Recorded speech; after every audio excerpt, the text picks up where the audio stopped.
Shiono Nanami's The Story of the Romans, Volume 1.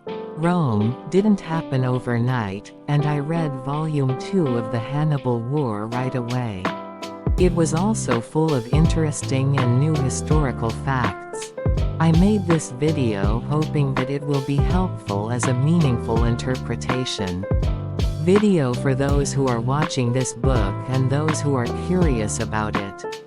It explains the development of the war and the development of Rome, centering on the early expansion of Rome, and the Punic Wars that they fought against Carthage.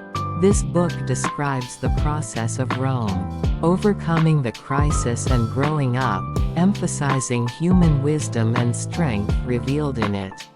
I summarized it briefly and wrote it down.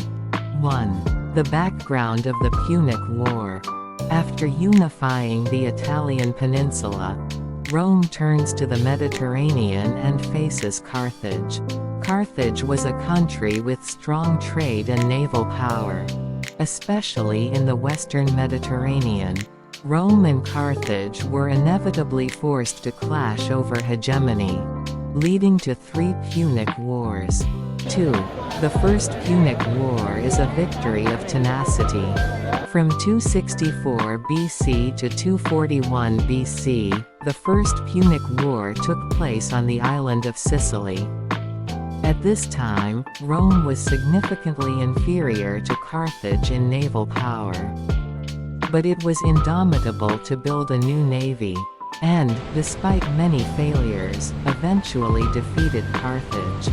In this war, Rome demonstrated the lesson of persistence. That does not give up.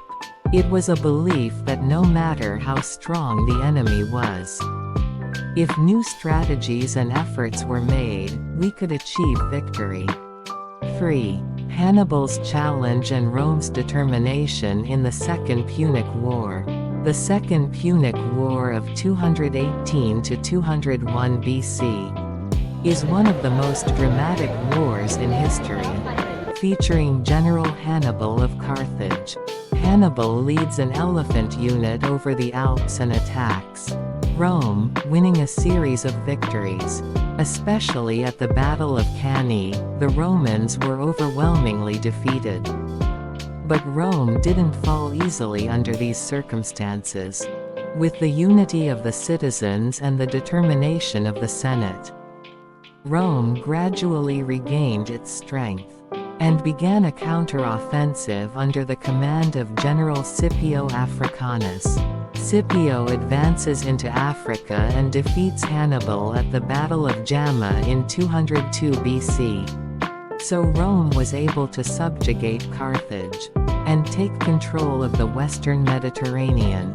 The lesson you can learn here is that no matter how strong your enemy is, you can win if you have the right leadership, strategy, and indomitable will. 4. Post-victory challenges and new responsibilities and changes. The victory laid the foundation for the great empire. But Rome faced new problems, along with the difficulties of governing the political welfare and the growing territories. Complaints within society have also increased. Economically, the war caused the collapse of small farmers and the emergence of a large farm system, widening the gap between aristocrats and commoners.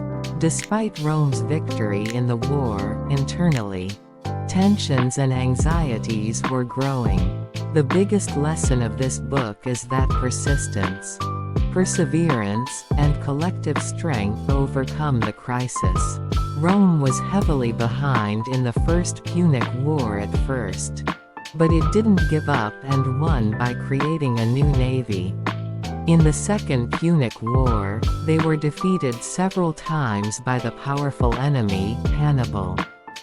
But Rome rebuilt itself and eventually won. The real power of Rome was not only in the military capacity, but also in the collective unity they showed and in the spirit of never giving in the crisis. Let's wrap it up now. I'll ask my subscribers, through the Punic Wars, Rome won the war against Carthage, and established itself as a great power.